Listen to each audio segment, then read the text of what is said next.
So this video we're going to wrap up our discussion of the basic vocabulary in hypothesis testing. And I want to point out this term statistically significant, okay?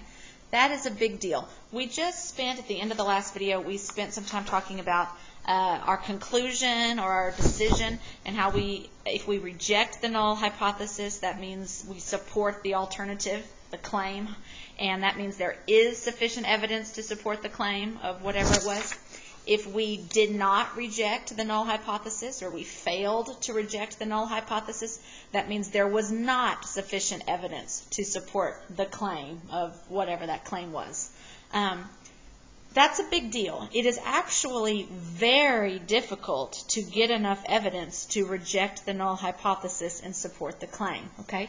If you go back to thinking about it as a court case, remember we always have to say the person is is innocent until proven guilty. Okay, innocent until proven guilty. You have to have strong evidence to say, oh, they are guilty. We are not believing that they are innocent, and we are saying they are guilty. We have evidence of that. And you've got to have really good, strong evidence, whether it's eyewitness testimony or DNA evidence or whatever the case may be. So that in order to reject a null hypothesis and support the claim, we've got to have really strong evidence. It's not just, oh, this one jar had too many peanuts or too few peanuts, so we're rejecting it. No, you've got to have evidence that it wasn't just a fluke, that it wasn't just one random jar out of all of them that had too few peanuts. It's really a lie when they told us that there was 200 peanuts in that jar. Okay, so it's strong evidence. That term statistically significant is important. Okay, when we read research studies, maybe a doctor or a hospital is looking for a new treatment for a medication or something, they will do trials. They will do clinical trials, and in those trials, they're actually running hypothesis tests, and they are comparing. Hey, here's the normal treatment that we give them, and maybe it takes a patient an average of 9 days to get better. And then using this new medication, it did not take them 9 days. It took them less than 9 days. And so do we have evidence to really reject the old claim that 9 days was how long it took in favor of our new medication that's going to take less? Okay? And it is very hard to get that evidence. It's a very difficult process. It's really got to be an improvement for us to claim that this new one is better, okay? And we use that term statistically significant when we've done a hypothesis test, okay? So when the research says, oh, there was statistically significant evidence to suggest that blah, blah, blah, we know they've done a hypothesis test. That's the only time that they use that term, okay? And so that's why we say, hey, there is sufficient evidence or there is not sufficient evidence to support that claim. It's in line with the science language of hypothesis testing, okay? All right, type 1 and type 2 errors. I mentioned earlier that this alpha symbol right here will always be provided for you. Usually it's 0.05. But it could be 0.1 or it could be 0.01 or some other number, but these are the most common three that we see. They may not say alpha in the problem. They may say the level of significance is 0.01 or whatever number they give you, okay? But they will provide that for you. We mentioned earlier that alpha, the level of significance, is the probability of a type 1 error. So let's talk a little bit more detail about what that means to make a type 1 error.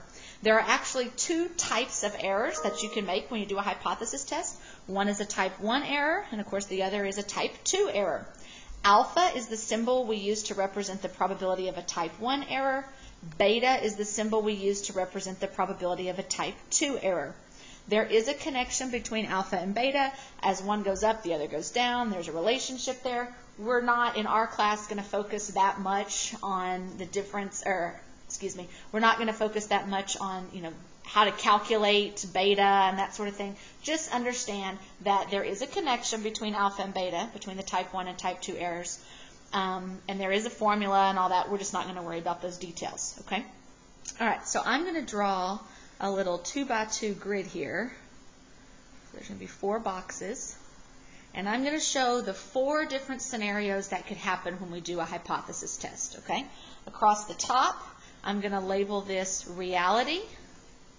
And along the side, I am going to label this conclusion. In other words, here's what's really true, the reality across the top, and here's our conclusion or our decision or what we decided along the side. Okay? Now, in reality, either HO is true, the null hypothesis is true, or H1 is true. One or the other. Either the null is true or the alternative is true. One of them's true. We don't know which one, but one of them is true. Our conclusion, we are either going to reject the null hypothesis. We'll decide to reject it. I'll label that one on the bottom. Or on the top, we will not reject or fail to reject. I'm going to write, do not reject the null. Now notice, sometimes people want to say, oh, you either reject the null or you believe the null. No, I'm not going to write that. I either reject it or I don't reject it. I never accept the null. Okay? We either reject it or we don't.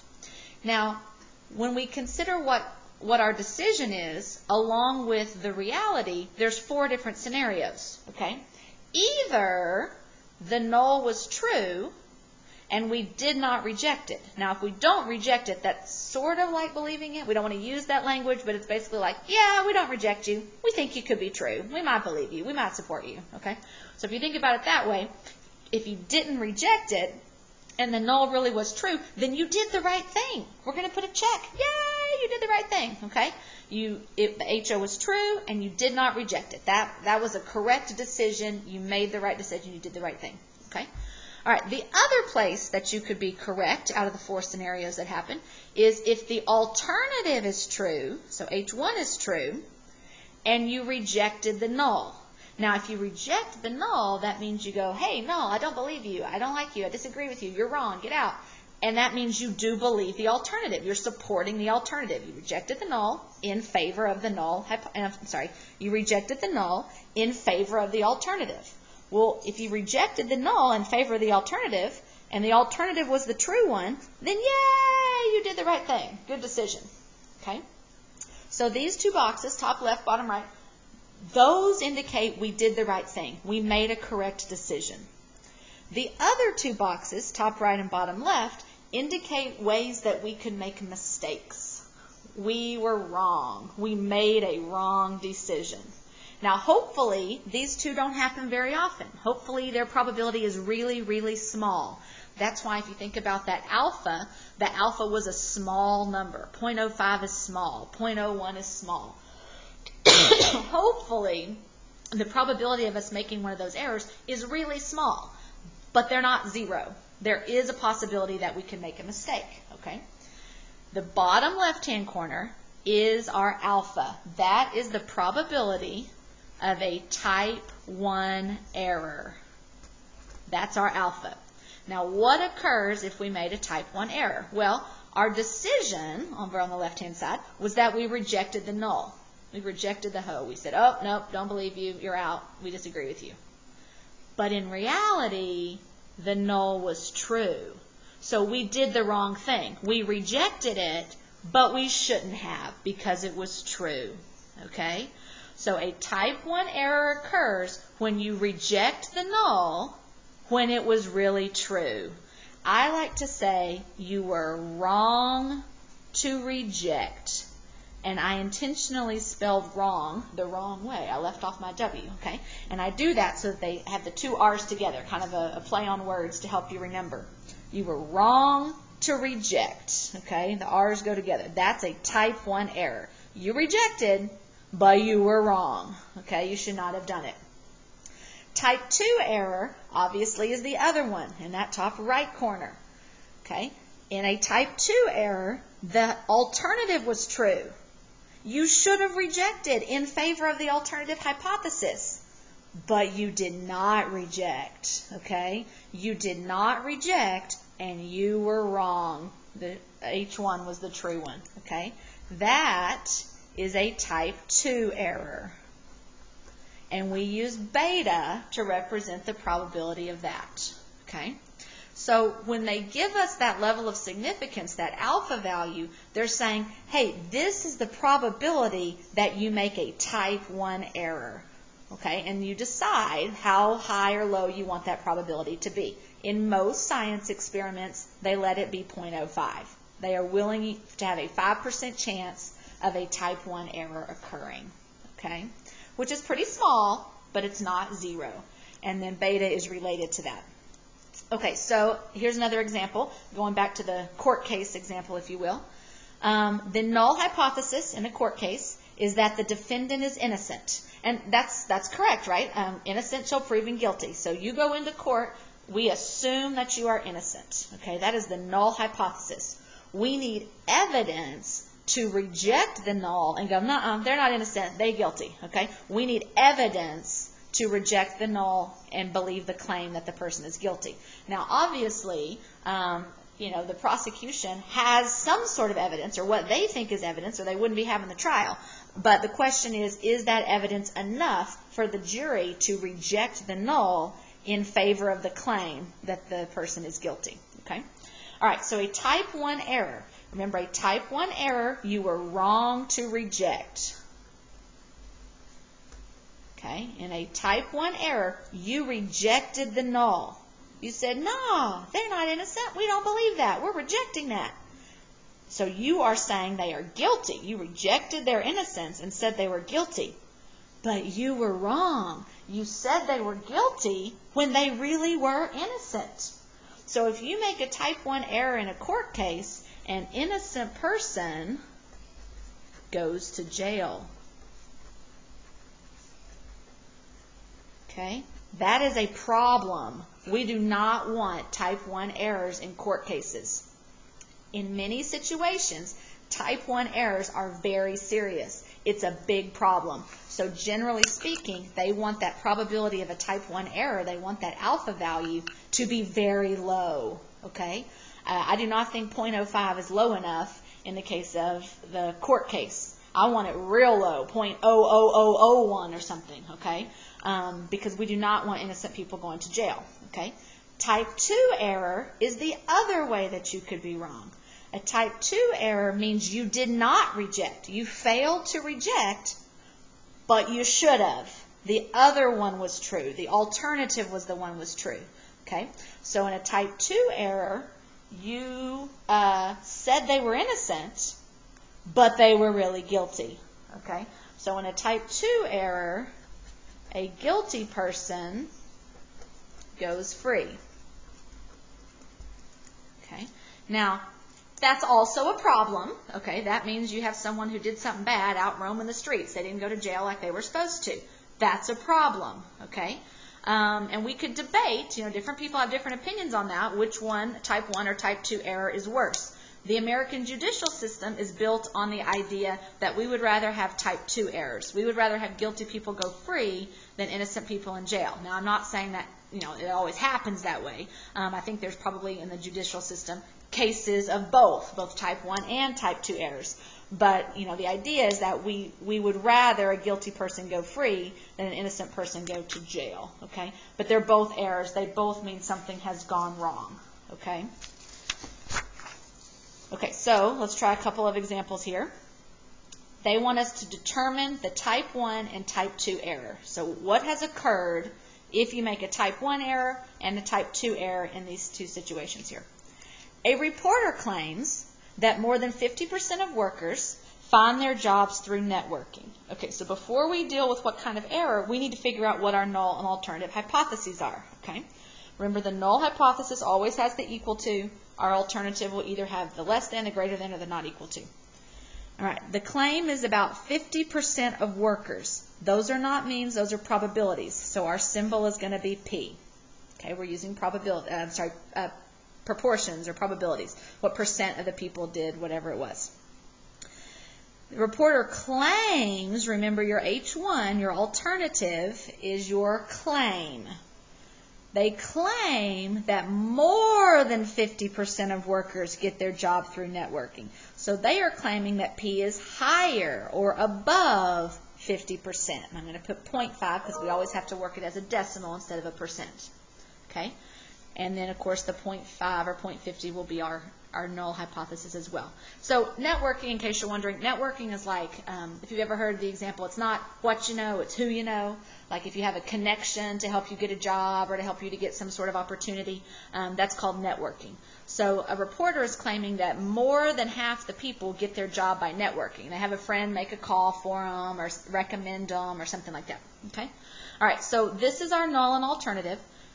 In the next section, in 10.2, we'll learn how to use our calculator, how to draw our region. We know in this case it will be a right-tail test, and we'll get our test statistic and our p-value and all that. Okay, but regardless of what decision we make, reject the null, fail to reject the null, whatever, what will it mean if we make a type 1 or type 2 error?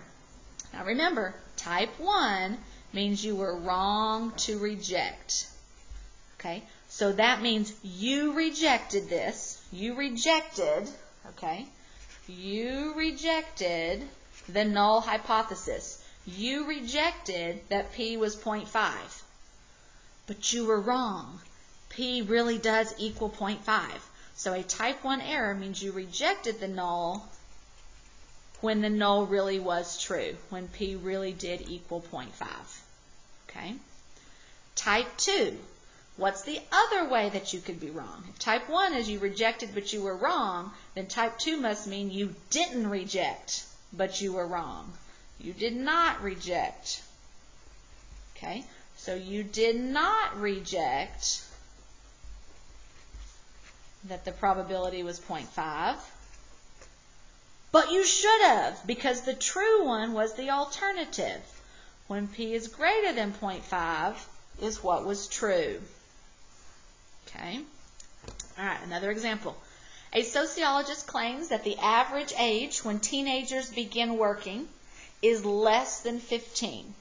Okay. So if you think about a teenager maybe getting their first job, how old are they? Are they, 15? Were they 18? Were they 14? How old were they when they got their first job? Okay, this is the average age, so that's a mean. So our symbol will be a mean, or mu, rather than P. The null always has the equal, and the average age they give us is 15. So the null is mu equals 15.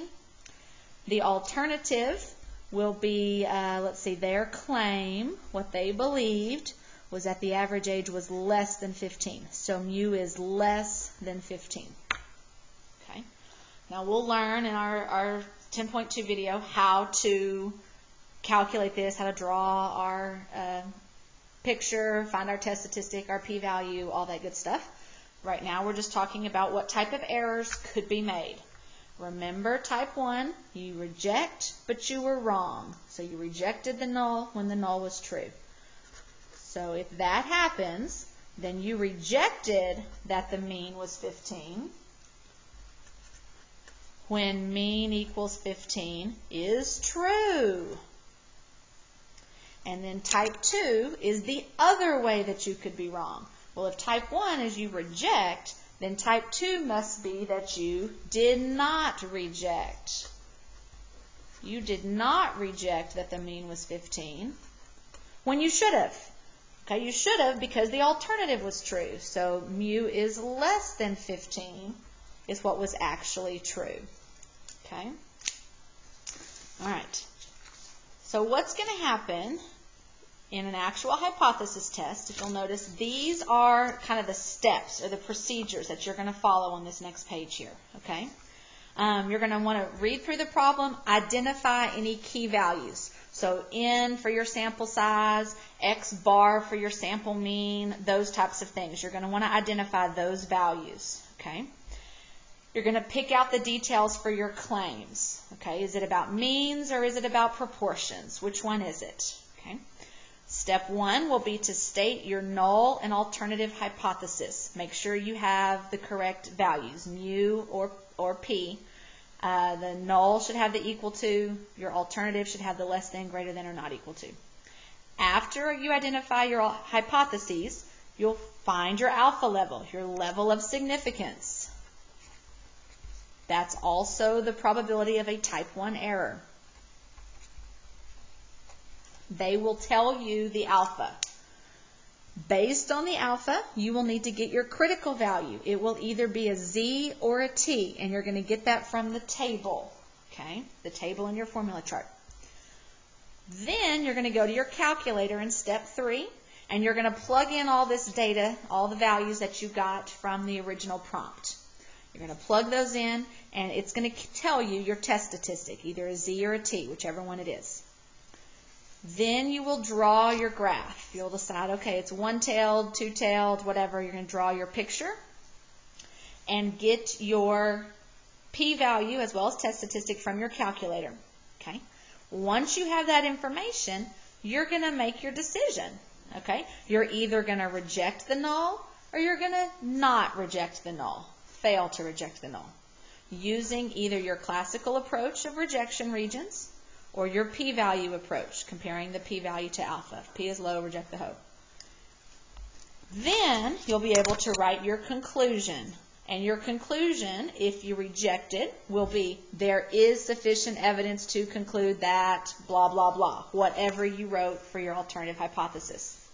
If you did not reject, then your sentence will be exactly the same, except you'll have the word not in it. There is not sufficient evidence to conclude that blah, blah, blah, whatever your alternative hypothesis was. So if you reject, your sentence is here. If you do not reject, your sentence is exactly the same except for the word not. I remember that if I do not reject, then I write the word not in my sentence. The nots go together. Okay. If you will notice, as you kind of flip through the other examples in 10.2 and 10.3, I kind of have those same Roman numerals to organize you to do these same steps in that same order. Okay. I recommend that you write all of this down. Now, when you're working on your homework or a test question or something like that, they may not ask you for each of these pieces in this exact order. But I would still do all of these pieces in this exact order in my scratch work, and then you can go to the question and answer just the pieces that they ask you for. Sometimes all they ask you for is the test statistic, or all they ask you for is your decision to reject or not reject. But if you have all of these pieces written in your scratch work, then that will help you answer their question better and not skip any details.